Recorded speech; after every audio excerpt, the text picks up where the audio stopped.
Welcome to Heartfelt Revenge Stories. I'm Maya Rodriguez and I'm 31 years old. Last Christmas, my father stood up in front of 35 relatives and told me I was grounded like I was some disobedient teenager, all because I dared to ask about what my grandmother left me in her will. The entire room erupted in laughter. My face burned so intensely I could feel my heartbeat pounding in my ears. But I looked him straight in the eye and said just one word. Fine.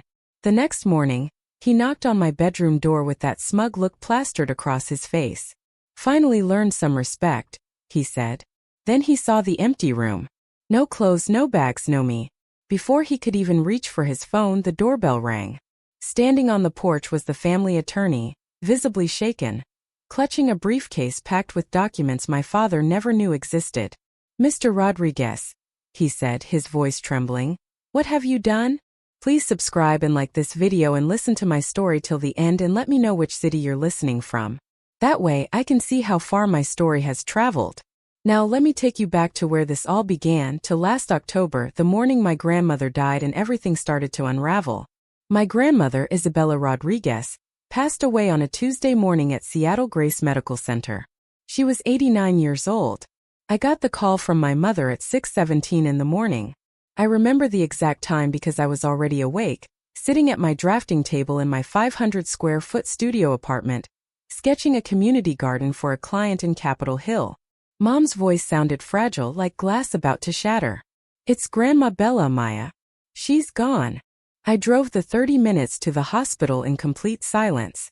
No music, no podcasts, just the sound of Seattle rain drumming against the windshield and my own ragged breathing. When I arrived, my father was already there in the hallway. Daniel Rodriguez, 65, retired district attorney, 6'2", wearing an expensive Burberry jacket. Even at dawn, there were no tears on his face. He was on his phone discussing something about estate paperwork. I heard the words filing deadline and probate timeline before he noticed me and ended the call abruptly. No goodbye. My brother Marcus was standing beside him. He's 35, dark suit even at a hospital, arm draped around Dad's shoulder like they were posing for a campaign photo. They looked like a fortress, an impenetrable unit. I stood at the far end of the corridor, completely alone, holding a paper cup of vending machine coffee that I never even touched. The last time I'd seen Grandma Bella, she was sitting in her wheelchair in the garden of her Victorian house on Queen and Hill, gripping my hand with surprising strength for someone so frail. "Maya," she'd said, her voice low so no one else could hear. "I've taken care of everything. You trust me, okay?" I'd nodded, not understanding. "Not yet." At the funeral 3 days later, the church was classic Seattle, all exposed brick and tall windows, white roses everywhere, a mahogany casket polished until it gleamed. My father gave the eulogy. He spoke for 12 minutes about the Rodriguez legacy, about tradition, about how my son will carry this family's name forward with pride. He mentioned Marcus by name 6 times. He mentioned my mother twice. He didn't mention me at all. Afterward, in the reception line, my uncle's business partner asked me what I was doing for work these days. Before I could even open my mouth, my father leaned in from behind. "She plays in the dirt for wealthy people," he said, and several people chuckled politely. I felt the humiliation start in my chest and spread like wildfire. I was turning to leave when a man I didn't recognize stepped forward. Older gentleman, silver hair, thin wire-rimmed glasses with delicate gold frames. He took my hand gently. "Your grandmother was incredibly proud of you," he said quietly. "I'll be in touch soon." And then he disappeared into the crowd of black coats before I could even ask who he was. I didn't know it then, but that man was Thomas Harrison, and he was holding the key to absolutely everything that would follow. That evening, 18 of us gathered at the family house for dinner. The Rodriguez house, a stunning Victorian on Queen and Hill with an ornate iron gate and century-old oak trees scattered across the yard. My grandmother had built that house with money from her side of the family, long before she ever married my grandfather. I had always loved it. The intricate crown molding, the deep window seats, the garden out back where Grandma Bella grew peonies the color of sunset. Inside, the long oak dining table was set with the family's sterling silver flatware, a collection that had been in the Rodriguez name for 4 generations. Candles flickered in silver holders. A bottle of Columbia Valley Merlot was breathing on the sideboard. Everything arranged to look like old money and perfect lineage. My father sat at the head of the table, naturally. He raised his glass high. "Mom left everything under my management," he announced, scanning the faces around the table. "I'll ensure the family assets are distributed to the right people based on capability and merit." His eyes landed directly on me. "That means you don't need to worry about any of this, Maya. Complex financial matters aren't really your area of expertise." Marcus nodded like a judge's clerk affirming a ruling. His wife, Amanda, adjusted her pearl necklace and said absolutely nothing. I set my fork down carefully. "Dad, Grandma Bella told me something before she—" "Your grandmother was confused at the end," he cut in sharply. "Whatever promises she made you, forget them. They don't mean anything." My mother, Sophia, stared down at her plate. She didn't look up. She never looked up. After dinner, I excused myself and went upstairs to the bedroom I'd grown up in. The poster of Frank Gehry I'd taped to the wall at 17 was still there, edges curling with age. I sat on the bed and opened the nightstand drawer out of pure habit. Inside was an envelope that definitely hadn't been there before. Cream-colored stationery with a subtle watermark. My name on the front in blue ink, in handwriting I'd recognize anywhere. Shaky but purposeful. Grandma Bella's handwriting. My hands were actually trembling when I picked it up.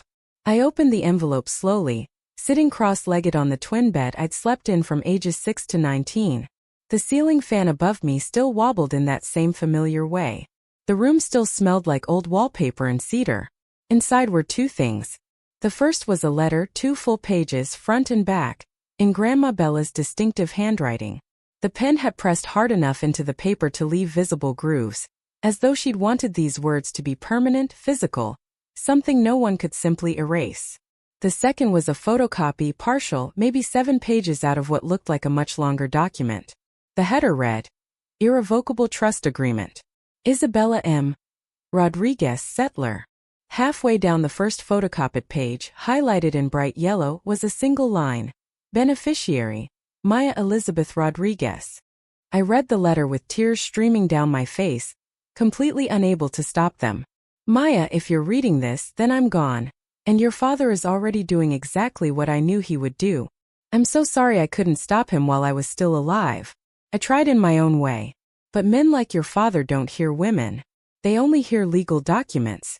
The original trust is with my attorney Thomas Harrison. His office is on First Avenue in Seattle. The copy I've left you is partial, not enough to prove anything on its own, but enough for you to know I'm telling the absolute truth. Don't show this to anyone. Not your father, not Marcus, not even your mother. I love Sophia deeply, but she will tell Daniel. She always does. Wait until the right moment and Thomas will know exactly what to do. You are my architect, Maya. The one who builds beautiful things. Don't let them tear you down. All my love, Grandma Bella. I folded the letter back into the envelope and pressed it against my chest, holding it there like it might disappear. The photocopy was incomplete, not enough to use as evidence. I didn't have a lawyer. I didn't know who Thomas Harrison was beyond a name and a street. And my grandmother had been in the ground for barely 48 hours. But for the first time in years, I felt something besides invisible. I felt like someone had believed in me, had always believed in me, and had put it in writing with legal force behind it. I drove back to Seattle the next morning without saying goodbye to anyone. No one noticed, or if they did, no one bothered to call. My studio apartment was exactly as I'd left it. Plants crowding every available windowsill, drafting table covered in layers of tracing paper, a cold mug of chamomile tea from 2 days ago still sitting by the sink. I loved this tiny space, even though it was small enough that I could touch opposite walls if I stretched my arms out. It was mine, the one space in the entire world where no one told me I wasn't good enough. I sat down at my laptop and searched, Thomas Harrison Attorney Seattle. The results appeared immediately. A small practice on First Avenue, solo practitioner, specializing in estate planning and trust law. A professional headshot showed a silver-haired man with wire-rimmed glasses. The man from the funeral. I hovered my cursor over the phone number. I didn't call. Not yet. Because there was a part of me, the part my father had carefully trained since childhood, that whispered poisonous doubts. What if Grandma Bella really was confused? What if this is nothing? What if you call and discover that the one person who believed in you was just a sick elderly woman who didn't understand what she was signing? I wasn't ready to risk that devastation. Not yet. Instead, I turned to work. A landscape architecture firm downtown had a deadline approaching fast. A rooftop garden for a new condominium development. I desperately needed the paycheck. I was still carrying $42,000 in student loans, $450 a month, from the 1 year of law school I'd attended before dropping out to pursue design. The year my father said I'd betrayed the entire family. I was checking email to confirm the project specifications when I saw it. Buried between a newsletter and a shipping notification was an email from Marcus. No, not to me. Forwarded to me by complete accident. Subject line: Trust Amendment Draft Petition. My stomach dropped like an elevator with cut cables. I clicked it open, scanned the first few lines. Then my phone buzzed with the project deadline reminder, and I had to close the laptop and get to the office. But I'd seen enough. Enough to know that whatever my father was planning, it had already begun. 3 weeks passed in a blur. I threw myself completely into work. The rooftop garden project consumed 16-hour days, and I let it because intense focus was so much easier than paralyzing fear. But that email sat in my inbox like a splinter buried deep under skin. I hadn't opened it again. I wasn't entirely sure I wanted to. Then my mother called. Maya, your father wants the whole family together for Christmas. Her voice had that particular thinness it always got when she was relaying Daniel Rodriguez's orders while pretending they were warm invitations. He says he really wants to mend things. I almost laughed out loud. My father had never meant things systematically and then told you it was your fault for being breakable in the first place. I'll think about it, Mom. Please, sweetheart. He's really trying this time. I said I'd let her know and hung up. Then I sat at my kitchen table, a second-hand piece I'd carefully sanded and restained myself, and finally opened Marcus's accidentally forwarded email. It was a chain. 9 messages between my brother and my father spanning 3 weeks. The subject line, Trust Amendment Draft Petition, was exactly what it sounded like. Marcus had drafted an actual legal petition to the court requesting a change of beneficiary on Grandma Bella's trust. The grounds cited were financial incompetence of the named beneficiary, meaning me.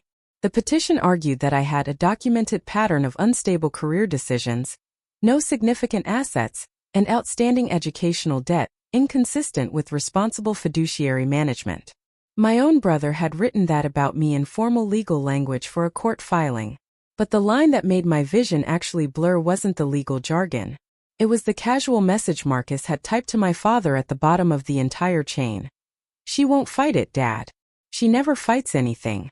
That's the beauty of the whole strategy.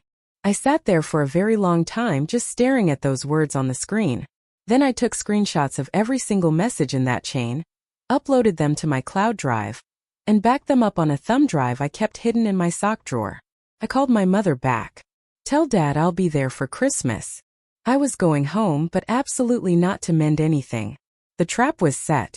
My father thought he'd won before the game even started.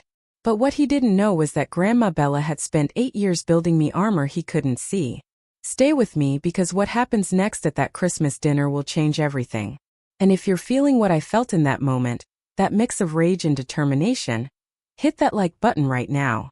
The next morning, I called Thomas Harrison's office. A receptionist answered, an older woman with a warm, professionally efficient voice. I gave my name. There was a brief pause. Then she said, Miss Rodriguez, Mr. Harrison has been expecting your call. Can you come in today?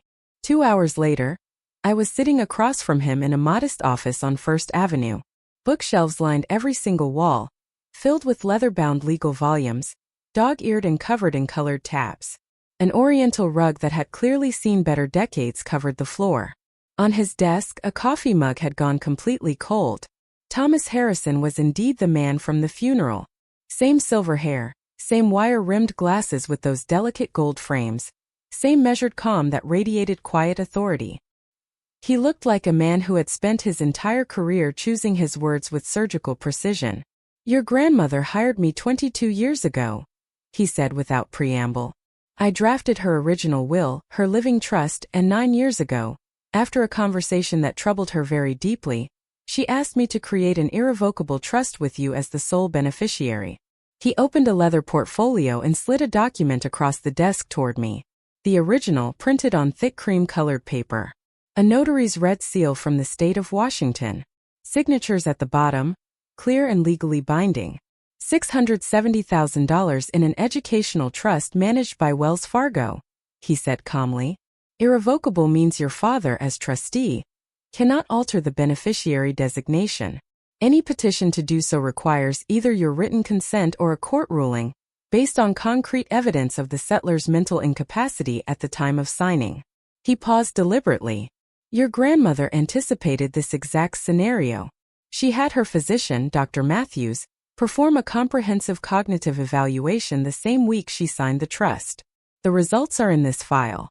She was fully competent, scoring in the 94th percentile for her age group. I exhaled. It was honestly the first full breath I'd taken in weeks. There's more, Harrison said, and something in his tone made my heart start racing again. Your father filed a petition 4 weeks ago requesting a change of beneficiary. He listed Marcus as the new beneficiary. He told the court he was unable to locate you to obtain the required consent. The old lawyer's jaw visibly tightened. You and I both know that's completely false. I showed him the email chain I'd printed out. He read it without any expression, then looked up at me over his glasses. This is clear evidence of deliberate breach of fiduciary duty. If you want to fight this, Miss Rodriguez, you have everything you need. I want to fight this, I said, and my voice didn't waver even slightly. He nodded once, firm and certain. Then he said, almost as an afterthought, there's one more thing, Maya. Your grandmother also left you the cottage at Ocean Shores. It's included in the trust. I don't believe your father knows about it. He never read the complete document. I stared at him in absolute shock. The Ocean Shores cottage, the little weathered beach house where Grandma Bella took me every summer. Where we'd sit on the porch and watch the sunset turn the ocean into liquid gold while seagulls called overhead. She'd told me once it was her favorite place in the entire world. She'd left it to me. Thomas Harrison looked at me steadily over his glasses. Your grandmother knew exactly what would happen after she was gone, and she spent the last 9 years making absolutely certain you'd be protected. He closed the portfolio with a soft sound. The question is, Maya, when do you want to use this? Christmas, I said immediately. He's invited the whole family. 40 people. Harrison studied me for a long moment, his expression unreadable. Then he gave a single slow nod of understanding. The Wednesday before Christmas, I packed a small overnight bag. One change of clothes, my warmest wool coat, the nicest thing I owned, bought secondhand from a consignment shop on Pike Street, a toothbrush, and a manila folder thick with notarized copies of every document. The originals stayed with Harrison. We'd agreed on that strategic decision. He would hold the master set in his office safe, locked and secure, and I would carry notarized copies, stamped, admissible as secondary evidence if needed in court. The originals were for the courtroom. The copies were for the family. I drove south through the December landscape of Washington state. The trees had lost most of their leaves, standing bare and stark against the gray sky. And the clouds hung low and heavy, that particular northwest gray that couldn't decide between rain and just general gloom. The Rodriguez house appeared through the trees exactly as it always did. White Victorian facade, ornate iron gate, the ancient oak trees standing guard like silent sentinels. From the outside it looked like an absolute postcard. This is what a good family looks like. That was always the entire point. My mother met me at the door. She hugged me just a beat too long. The way she always did when she wanted desperately to say something but wouldn't allow herself to. Your father's in the study, she murmured against my shoulder. He's in a mood today. I carried my bag upstairs to my old bedroom. The Frank Gehry poster, the twin bed, the nightstand with the drawer now empty. I'd taken that envelope last time. From downstairs I heard Marcus's voice, then Amanda's bright, performative laugh, the distinctive clink of a wine glass being set down. I knelt and slid the manila folder carefully under the mattress. Then I went to the window. The backyard garden, Grandma Bella's peony beds, was completely overgrown and lifeless looking. Nobody had tended it since she'd gotten too sick to kneel in the dirt anymore. The sight of it made my throat painfully tight. I pressed my palm flat against the cold window glass and whispered to no one, or maybe to her. "I'm here, Grandma. I'm finally here." Downstairs, expensive wine was flowing freely. The stone fireplace was crackling warmly, and my father hadn't even stood up when I walked into the room. He looked at me from his leather chair with barely concealed disdain and said, "Oh, you actually came." Marcus was on the sofa beside Amanda, casually swirling wine in his glass. He glanced at my coat secondhand, slightly worn at the elbows, and said with that particular condescending tone, "Still haven't upgraded that car, huh, Maya?" I smiled, sat down calmly, and said absolutely nothing. Tomorrow, 40 relatives would fill this house to capacity. My father had organized the largest Christmas gathering in Rodriguez family history, far bigger than usual. I didn't know why yet, but a part of me strongly suspected that Daniel Rodriguez never did anything without a carefully selected audience. Christmas morning arrived, and the house filled like a theater before a major performance. Cars lined the entire street by 10 in the morning. Aunt Patricia and Uncle James from Spokane, the Morrison cousins from Tacoma, Great Aunt Ruth who'd flown in from Phoenix. By noon there were 42 people packed into the Rodriguez house, and the noise was absolutely overwhelming. Laughter echoing, glasses constantly clinking, children running wildly through hallways, the oven timer beeping relentlessly every 20 minutes. I helped in the kitchen because nobody actually asked me to do anything else. Sophia and Amanda sat at the breakfast nook drinking tea and chatting while I chopped celery for the stuffing in silence. That arrangement felt painfully familiar. The family division of labor hadn't changed since I was about 13 years old. At 5 o'clock we sat down to eat. The long oak table in the formal dining room seated 20 people. The overflow was directed to 2 folding tables set up in the adjacent living room. I was placed at one of the folding tables, wedged between my 11-year-old second cousin Oliver and an empty chair. My father stood at the head of the main table, crystal chandelier glittering above him, linen tablecloth white as fresh snow, the family's sterling silver gleaming under warm candlelight. He raised his glass of Merlot high. "This Christmas is particularly special," he said, using his courtroom voice, the one that filled rooms completely and closed arguments definitively. "We've lost Mom this year, but the Rodriguez family endures and thrives.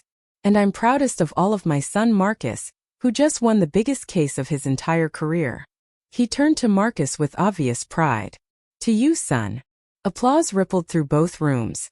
Marcus accepted it with practiced, humble modesty. A slight nod, his hand resting on Amanda's shoulder in that perfect photo-op way. From the folding table my Aunt Patricia called out cheerfully, "What about Maya? Any good news to share, sweetheart?" I opened my mouth to respond. "Maya is still finding her way," my father said smoothly, not even looking in my direction. "She's creative, we'll definitely give her that." A ripple of polite laughter. "But every family needs someone to remind the rest of us not to take a wrong turn. Right, Maya?" The laughter rolled across both tables like a wave crashing, and I sat there absorbing every bit of it the way I had since I was a small child. Spine straight, face carefully neutral, hands folded in my lap like I'd been taught. Oliver, the 11-year-old beside me, looked up with genuine concern and whispered, "Are you okay, Maya?" I nodded and handed him a warm dinner roll, forcing a smile I didn't feel. After the plates were cleared and the pumpkin pie was half demolished and the port wine was flowing generously, my father stood again with deliberate ceremony. The room fell quiet almost immediately. He had the posture of a judge about to deliver a final verdict. "One more announcement," he said, his voice carrying that particular authority. "Tomorrow morning, I'll be making an important family announcement regarding Mom's estate. I expect everyone to be present and attentive. It's exactly what Mom would have wanted." He smiled, and it was the smile of a man who has already decided every outcome. I looked at Marcus. He was studying his wine glass with a small private smile playing at his lips. I looked at my mother. She was staring intensely at the tablecloth. I looked at my father. He was looking directly at me. And for one crystalline second, his smile sharpened into something that wasn't a smile at all. It was a warning. Tomorrow, he was planning to read his fabricated version of the will in front of everyone. I excused myself quietly to help with the dishes. The kitchen was silent except for running water and my own carefully controlled breathing. I stood at the sink, scrubbing a large roasting pan, suds up to my elbows, still wearing the same sweater I'd driven down in. In the next room, 42 people were laughing and drinking expensive port, and not a single one of them had offered to help clear even one plate. I heard footsteps behind me. Marcus leaned casually against the door frame, arms crossed, wine glass dangling carelessly from 2 fingers. "You know, Maya," he said with that infuriating casual tone, "you should really thank Dad for even letting you sit at the table, even if it was basically the kids' table." He chuckled at his own joke, clearly pleased with himself. I didn't turn around. I kept scrubbing methodically. But something in me, some wire that had been pulled impossibly taut for 31 years, finally began to hum with energy. "Marcus," I said, my voice quiet but absolutely steady, "do you know what Grandma Bella actually left me?" The silence behind me changed completely, became something thick and heavy. I heard his wine glass clink sharply against the counter. When I glanced over my shoulder, his face had gone very, very still. He left the kitchen without saying a single word. 10 minutes later, my father's voice thundered from the living room like an explosion. "Maya, get in here right now." I dried my hands slowly on a dish towel and walked calmly into the room. 42 faces stared at me in various states of confusion and anticipation. The crystal chandelier threw little dancing rainbows across the ceiling. My father stood in the center of the room, port wine in one hand, the other hand pointing at me like I was a defendant on trial. "What did you say to your brother?" His voice was that judicial baritone specifically designed to make people feel smaller. "You threatened him about the will? You think you can manipulate this entire family?" I opened my mouth to respond calmly. He didn't let me. "You're grounded," he said, his voice dripping with contempt. "You are officially grounded until you apologize properly to your brother. Go to your room immediately." The room absolutely erupted, not in protest or defense of me, in laughter. 42 people, most of them fully grown adults, laughing hysterically because Daniel Rodriguez had just grounded his 31-year-old daughter like she was a misbehaving child. Aunt Patricia covered her mouth, but her shoulders were shaking with suppressed laughter. Uncle James actually snorted into his port. Even Amanda let out this delicate performative gasp that was really just a giggle she was trying to disguise. My face burned with humiliation. The heat climbed from my chest to my neck to my temples in one overwhelming wave. I looked desperately for my mother. Sophia was sitting in the corner chair, staring intently at her hands, completely silent. Nobody said stop. Nobody said that's enough, Daniel. Nobody said a single word except more laughter. I looked at my father. His expensive watch caught the firelight as he jabbed his finger aggressively toward the staircase. "Go," he repeated with finality. "Now." I held his gaze for 3 full defiant seconds. Then I said in a voice so calm it surprised even me, "Fine." I turned deliberately. I walked upstairs with my head held high. I closed the bedroom door firmly behind me. And then I picked up my phone and called Thomas Harrison. It rang twice before he answered. "Mr. Harrison," I said, my voice remarkably steady, "I need you to bring the original documents tomorrow morning, 8 o'clock sharp." There was a pause on the other end. Then his steady, measured voice responded, "I'll be there, Maya." I hung up, set my alarm for 4 in the morning, and sat on the edge of the twin bed in complete darkness, listening to the laughter still floating up through the floorboards like poison, thinking one crystal clear thought. Laugh all you want. Enjoy it. Because that is the absolute last time. I know some of you are furious on my behalf right now, and honestly I don't blame you one bit. Have you ever been humiliated by your own family in front of a room full of people? Have you ever been put in your place by someone who was supposed to protect you? If you want to find out what happened the next morning when my father opened my bedroom door and found it completely empty, you need to stay with me. And if this story is hitting painfully close to home for you, tap that like button so I know you're still here listening. I left at 4:20 in the morning. No drama whatsoever. No slamming doors for effect. I packed my bag silently in the dark, slid the manila folder carefully into my tote bag, and walked downstairs in just my socks so the old floorboards wouldn't creak and wake anyone. The only thing I left behind was the framed photograph of Grandma Bella on my nightstand. I left it face down, a deliberate message.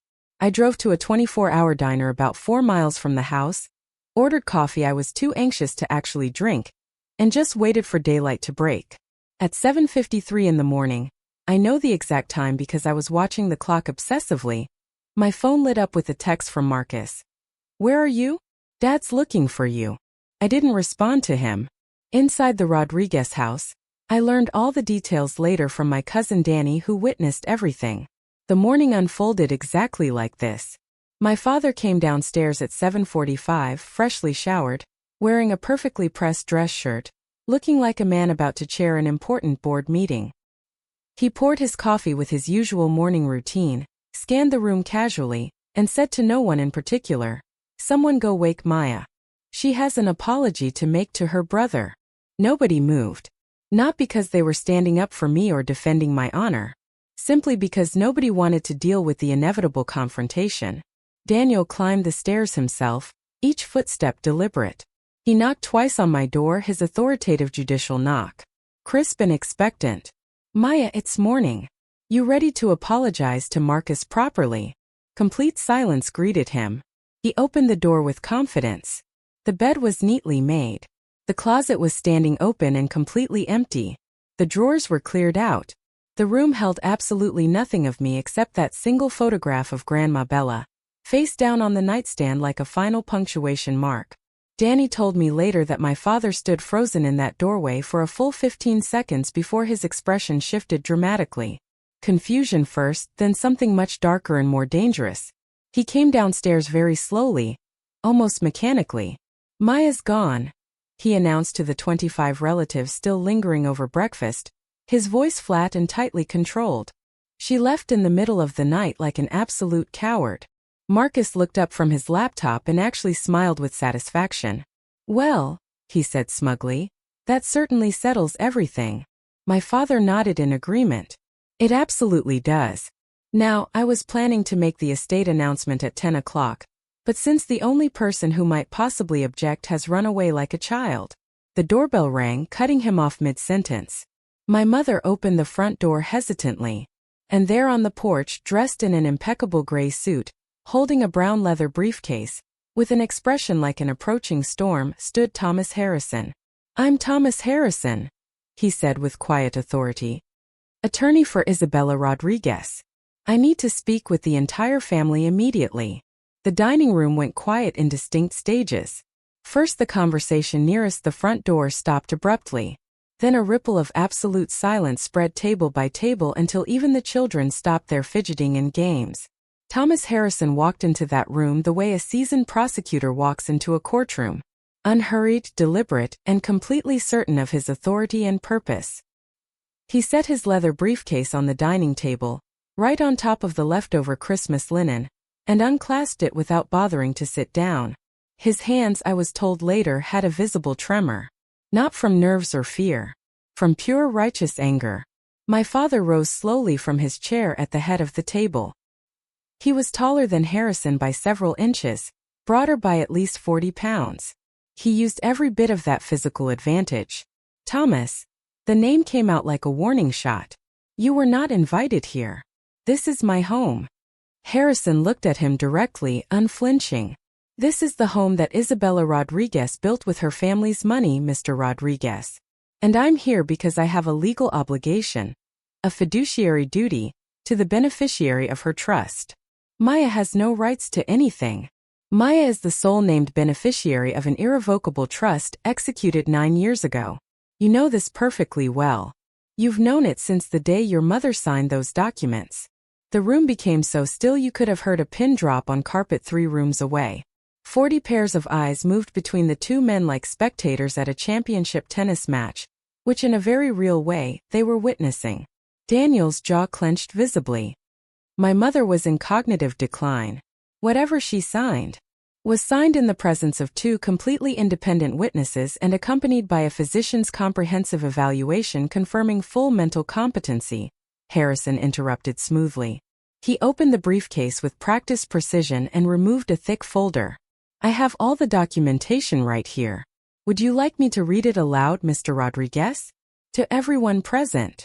The question hung in the air like a sword suspended by a thread. Aunt Patricia, seated near the window, leaned forward with obvious interest.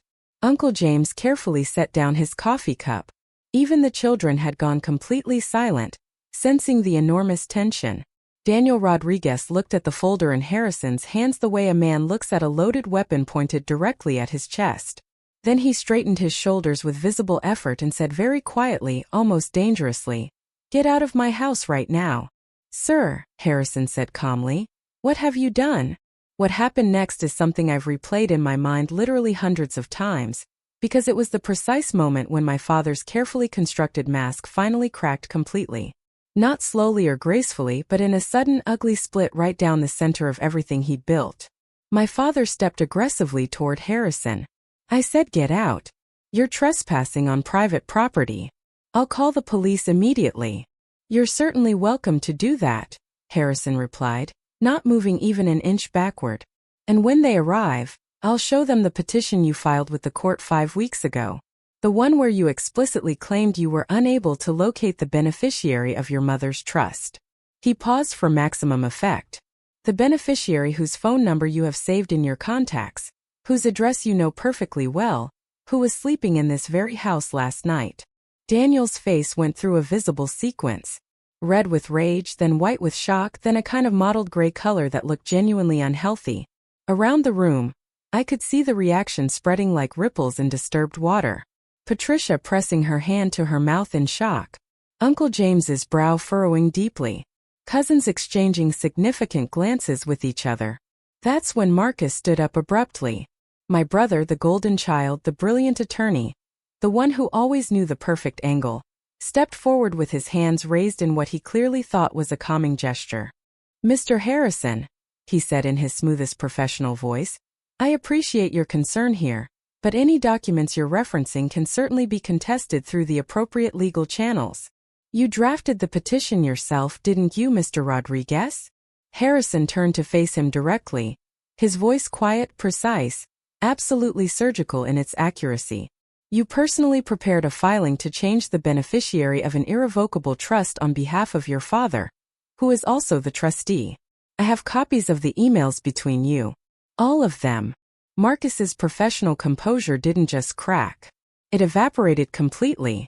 One moment he was a confident attorney in control of the situation.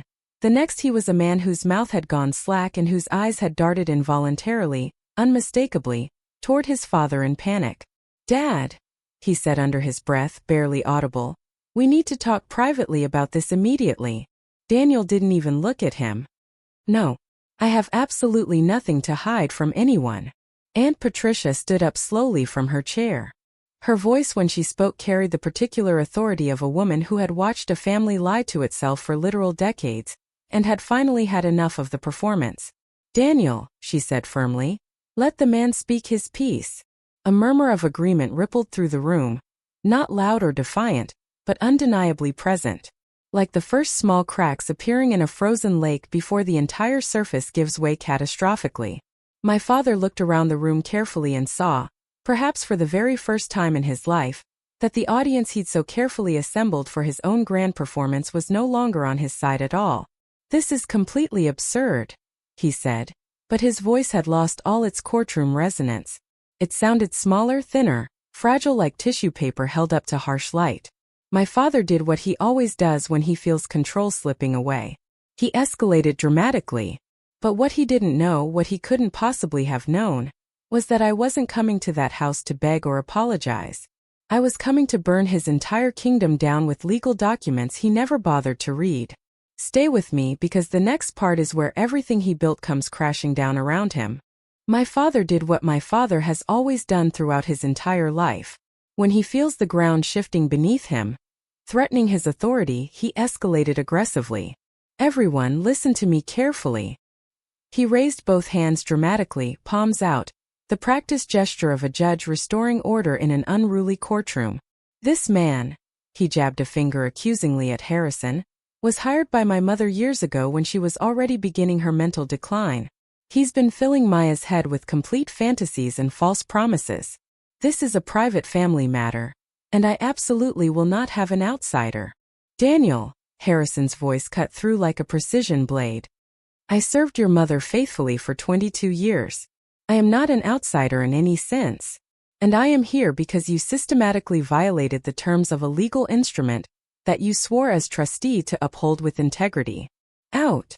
My father's voice actually cracked on that single word. He pointed violently at the door. Get out of this house right now, or I swear to God, I will have you physically arrested for criminal trespassing. Harrison looked at him for one long measuring moment. Then he closed his briefcase with a deliberate final click, tucked it professionally under his arm and nodded. Not in defeat whatsoever, but in acknowledgement, like a chess grandmaster recognizing the next 3 inevitable moves. I'll leave now, he said with absolute calm, but I'll return at exactly 2 o'clock this afternoon for the formal reading of Isabella Rodriguez's complete estate, which you yourself scheduled, Mr. Rodriguez. It's on your own personal calendar. He paused significantly in the doorway. And I won't be coming alone this time. The front door closed behind him with a soft, definitive click. My father turned back to face the room. 40 faces staring at him, some deeply confused, some visibly uncomfortable, a few, Patricia and Danny specifically, openly skeptical now. He smoothed his shirt carefully, adjusted his expensive watch with deliberate movements, and reassembled his composure the way a person straightens a painting after an earthquake has knocked it crooked. I apologize that you all had to witness that unfortunate scene, he said, his voice dripping with practiced sadness. Maya hired some bargain basement lawyer to stir up trouble and create drama. It's what she does, honestly. She runs from real responsibility and then causes chaos from a safe distance. He shook his head with what looked like genuine sorrow. This afternoon, I'll read Mom's will properly, following all correct procedures, and everything will become perfectly clear. I promise you that. Marcus, who had been standing frozen by the sofa like a statue, sat back down heavily and pulled his laptop onto his knees. His fingers moved quickly across the keyboard, deleting something that I'd realize later were emails, evidence, his own words condemning him. The room exhaled collectively. People slowly returned to their coffee, their casual conversations, their children. The immediate crisis had been deferred, pushed into the future. Daniel Rodriguez was still in control, or so absolutely everyone believed. 2 o'clock was exactly 6 hours away. The ornate clock on the mantelpiece, a Waterford crystal anniversary piece that had belonged to my grandmother, counted every single second with mathematical precision. I was parked outside a coffee shop on Capitol Hill, watching rain trace crooked, chaotic lines down my windshield. My Honda Civic 2015 model, 160,000 miles, with a small dent in the rear bumper from a parking garage incident in college, was not the kind of car that made anyone look twice or remember seeing it. And that morning, complete invisibility was exactly what I desperately needed. My laptop was open on the passenger seat, balanced carefully. At 8:32 in the morning, I'd sent a formal email to the Trust Management Division at Wells Fargo requesting written confirmation of my status as beneficiary of the Isabella M. Rodriguez Irrevocable Trust. At 10:07, the reply came from a trust officer named Jennifer Martinez. Dear Ms. Rodriguez, this email is to confirm that you are the sole named beneficiary of the Isabella M. Rodriguez Irrevocable Trust, account number ending in 7734. The trust corpus of $670,000 remains completely intact and has not been dispersed to anyone. A petition to amend the beneficiary designation was filed on November 18 by the current trustee, Daniel A. Rodriguez, but has not been approved by any court. No disbursements can be made without your explicit written authorization. Please contact our office if you have any questions or concerns. I read it 3 times very carefully, then I saved it, backed it up to 3 different locations, and printed a copy at the FedEx office 2 blocks away. At 11:40, Harrison called me. He threw me out quite dramatically, he said, and there might have been dry amusement in his voice. Threatened to call the police and have me arrested. I know. My cousin Danny texted me everything that happened. 2 o'clock, Maya. I'll be parked on the next block over. You go in first. I follow shortly after. Understood. Understood completely. Pause on the line. Are you absolutely sure about this? Once it's done, there's no going back to how things were. I looked out at the rain steadily falling. A woman walked past my car holding a little girl's hand, both of them splashing joyfully through puddles, laughing at absolutely nothing important. The simple, beautiful safety of people who felt secure in their world. "I've been going back my whole life, Mr. Harrison," I said quietly. "Every holiday, every phone call, every single time I swallowed something that should have made me fight back. I'm completely done going back to that. Then I'll see you at 2 o'clock sharp." I hung up and opened the mirror on my sun visor. The face looking back at me was pale, exhausted, and absolutely certain of what needed to happen. I zipped my coat, checked the folder one final time. Trust copy, notarized and official. Bank confirmation, printed and dated. Email chain, screenshot and timestamped with metadata. Grandmother's handwritten letter. The physical proof of her love and planning. Everything in perfect order. Everything real and legally binding. I started the engine. Inside the Rodriguez house, the morning stretched like a rubber band pulled dangerously tight. Danny told me later exactly what it looked like from the inside.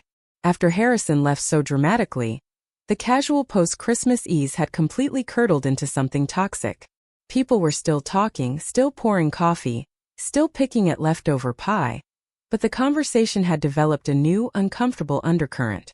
The kind of tension where everyone is discussing the weather while thinking about the earthquake. Aunt Patricia cornered my mother in the narrow hallway by the guest bathroom.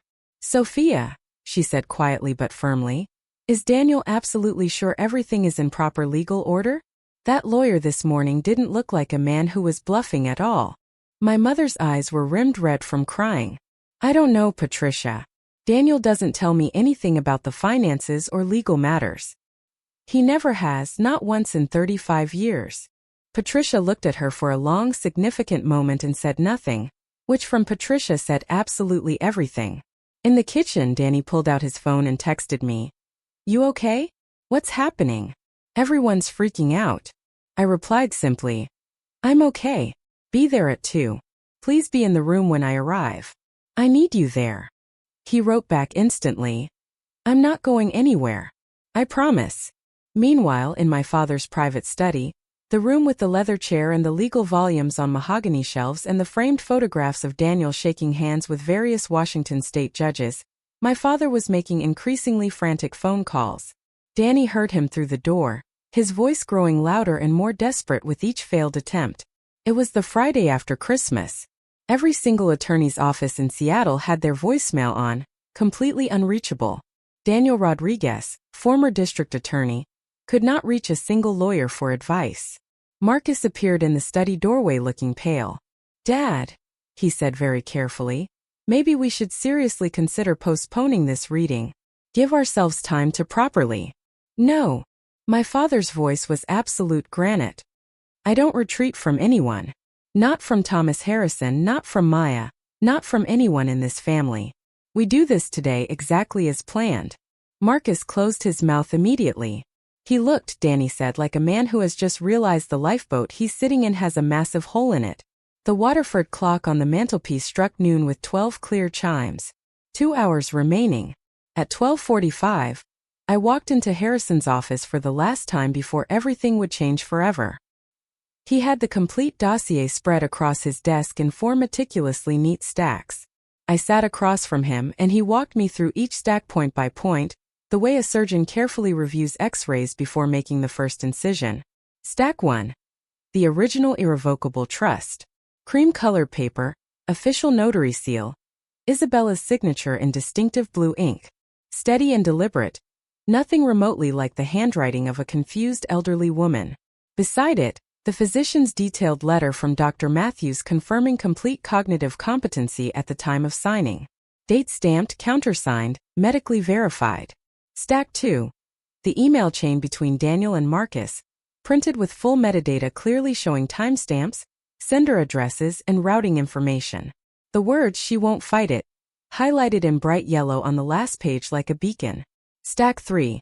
The letter from Jennifer Martinez at Wells Fargo confirming my status as sole beneficiary, and the completely intact trust balance of $670,000. Stack 4. A document I hadn't seen before at all. Harrison slid it across the desk toward me carefully. The deed to the house on Queen and Hill. I looked at him in confusion. The Victorian, he said calmly. Your family home. The deed has been in Isabella's name exclusively since 1983. She purchased the property with a substantial inheritance from her mother before she ever married your grandfather. Daniel never owned it, not even partially. He assumed, as he assumes most things, that it was his by default simply because he lived there. Harrison tapped the document significantly. Under the terms of the trust, upon Isabella's death, ownership transfers immediately to the named beneficiary. That's you, Maya. I stared at the deed in absolute shock. My father's house, the house where he'd sat at the head of that table for decades, where he'd grounded me in front of 40 people, where he'd built his entire kingdom of authority and control, had never actually been his at all. He doesn't know this, I said, and it wasn't a question. He never read the full trust document thoroughly, Harrison confirmed. He read the first few pages, the ones that named him as trustee and gave him administrative authority, and he stopped reading there. Classic arrogance. Of course he did. Daniel Rodriguez had never needed to read the fine print in his entire life. He was the fine print. He was always the final word. Or so he'd believed for 65 years. I gathered the 4 stacks carefully into my manila folder. Harrison placed the precious originals back in his briefcase with practiced care. I go in first, I said, my voice steady. You come when I signal somehow. How will I know when? He asked. You'll know. Trust me. We shook hands firmly. His grip was solid and certain, and his eyes behind those gold-framed glasses held something I hadn't seen from any adult in my family since my grandmother died. Complete, unwavering trust in me. At 1:50, I drove down Queen Hill for the second time in 24 hours.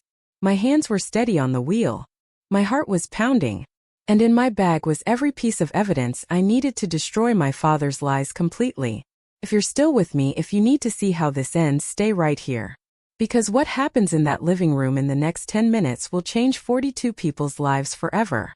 At 1:50, I drove slowly down Queen Hill. The rain had finally stopped. A thin December sun was pushing determinately through the clouds, turning the wet street into a shimmering mirror. The oak trees along the block were almost completely bare now, their branches sketched black against the pale winter sky like cracks in fine porcelain. I drove very slowly, deliberately. I wasn't stalling or hesitating. I was remembering everything. This was the street where Grandma Bella taught me to ride a bike when I was 7, running beside me with her hand on my back. The sidewalk where she walked me to school the year my parents were too busy with their own lives to bother. The front yard where she'd knelt beside me in the dirt and shown me how to carefully transplant a seedling without disturbing its delicate roots. The secret, she'd said, pressing my small hand gently into the soil, is to take the whole root ball with you. You don't leave any part of yourself behind, Maya. Never. My phone buzzed against the seat. Sophia calling. I pulled over and answered. Maya, where are you right now? My mother's voice was strained, pleading, desperate. Your father is absolutely furious. Just come home and apologize properly and this can all be over. Please, sweetheart. Mom, I said gently, I am coming home. But not to apologize for anything. A silence, heavy and loaded. Then very small, almost a whisper. What are you going to do? The right thing, Mom. Finally. I hung up before she could respond. I parked on the block behind the house, right next to Harrison's silver sedan. He was sitting in the driver's seat, briefcase balanced on his lap, reading glasses perched on his nose. He glanced at me through the rain-spotted windshield and gave a single firm nod of readiness. I got out of my car. Wool coat, canvas tote with the manila folder inside, carefully protected. My hands were completely steady now. The gate was standing open as if waiting for me. The front door was unlocked. From inside I could hear voices clearly. The murmur of 40 people assembled and waiting for Daniel Rodriguez to tell them exactly how their world was supposed to work. I walked up the porch steps my grandmother had built with her own money and planning, and pushed the door open quietly. I slipped in through the kitchen entrance and stood in the hallway just barely out of sight of the living room. Through the wide archway, I could see the scene my father had so carefully staged for maximum effect. The living room had been completely rearranged. Chairs pulled from the dining room, the den, even the porch, all facing the fireplace like pews facing an altar in church. 40 people seated and attentive, waiting. Daniel stood before them wearing his pressed dress shirt, reading glasses perched on his nose, the tortoise-shell frames he used to wear on the bench when he was still a district attorney. In his hand, a single sheet of paper. He held it the way judges hold verdicts, high enough that everyone could see he was holding something official, low enough that no one could actually read the words. "Thank you all for being here today," he said with practiced authority. "As you know, my mother's passing left certain important matters to be settled properly. I've reviewed her wishes very carefully, with significant input from Marcus, and I want to share the distribution plan she clearly intended." He paused dramatically for effect. The room was absolutely silent, hanging on his every word. "The family trust will be consolidated under my continued management and oversight. The educational fund, $670,000, will be transferred to Marcus for proper stewardship of the next generation's needs."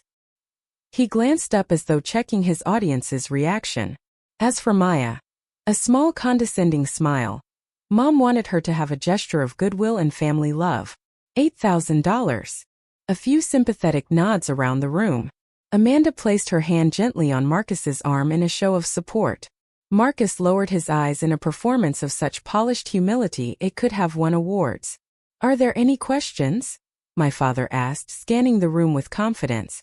From the hallway, I took one deep breath, pulled the manila folder from my tote bag, and stepped into the room.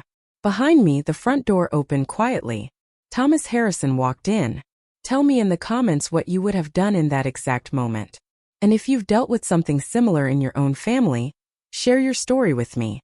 You're not alone in this. Subscribe for more stories about standing your ground and reclaiming your life, because these stories matter, and they need to be heard. I want you to picture this moment for just a second. You walk into a room. 40 of your relatives are sitting there, arranged like an audience. Your father has just told every single one of them that you're worth $8,000, like that's generous.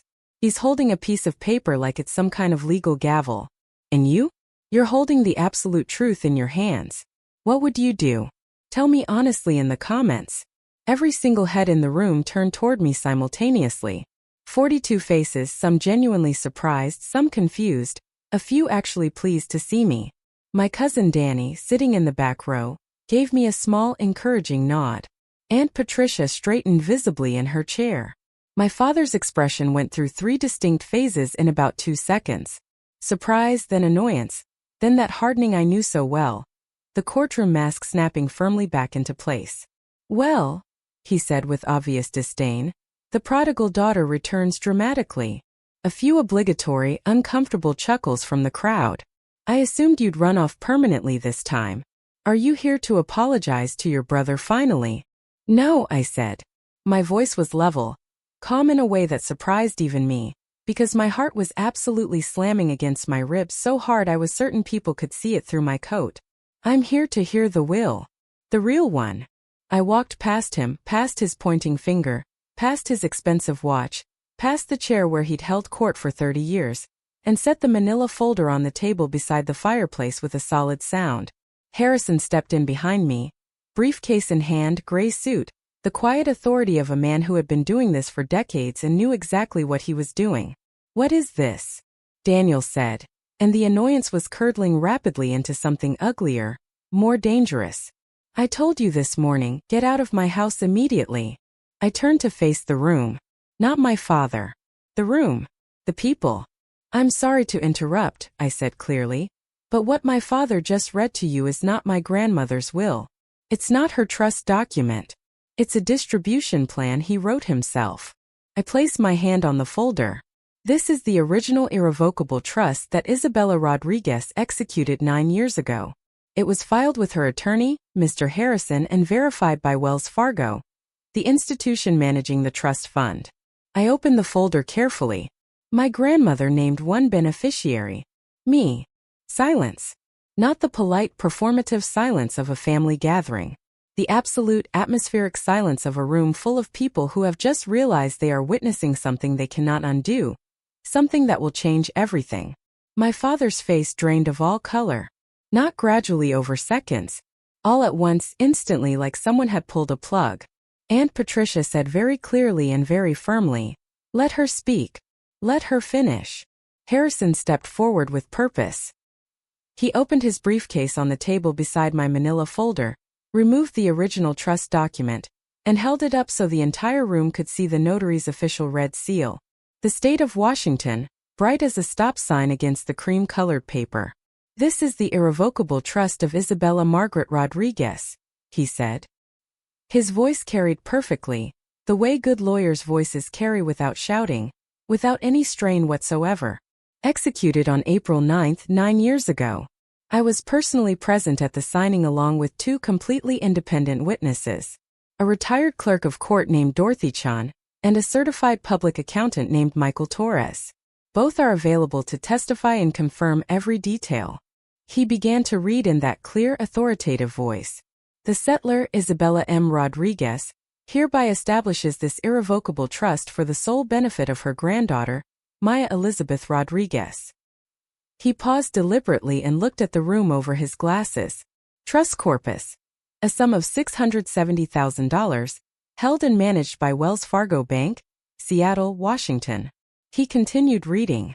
Additionally, the real property located at 1847, Queen and Avenue North, Seattle, Washington, deed recorded under King County, originally purchased in 1983, shall transfer immediately to the beneficiary upon the settler's death.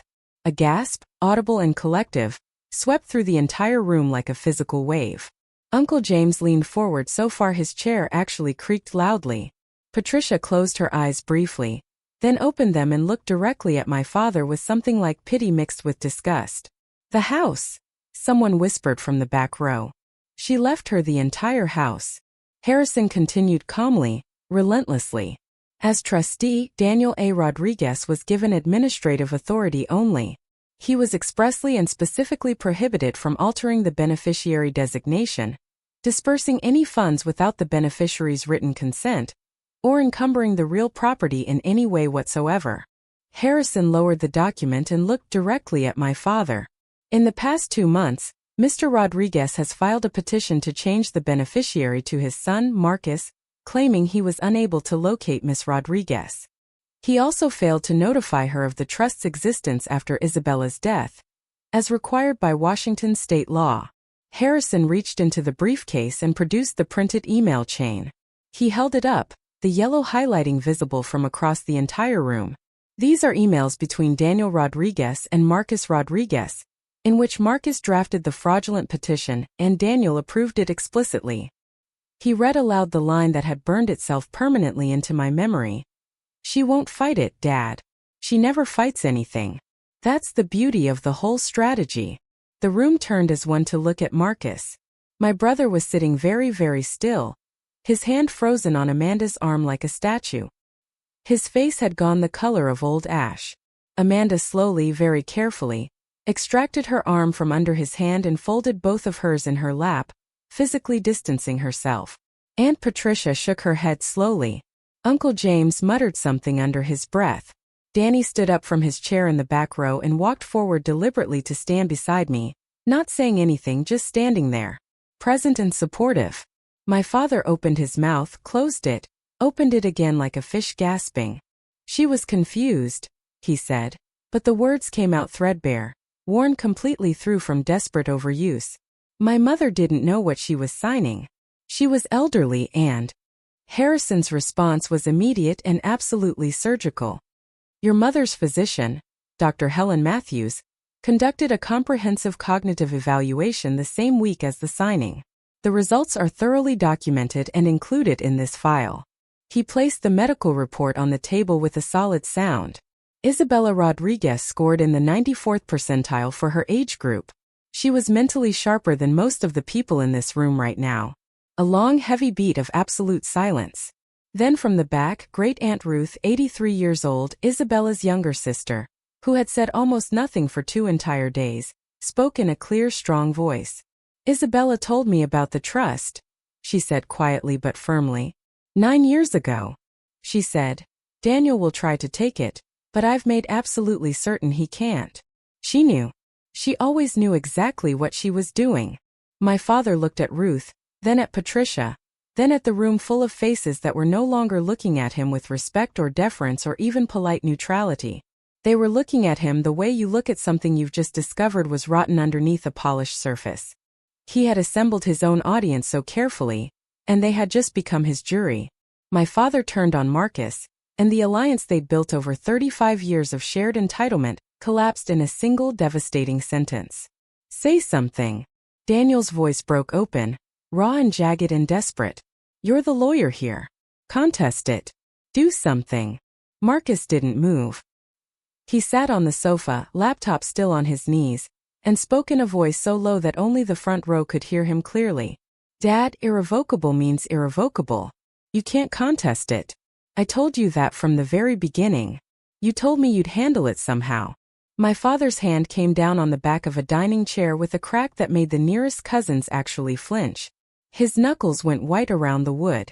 "You said she'd never find out. You promised me." And there it was.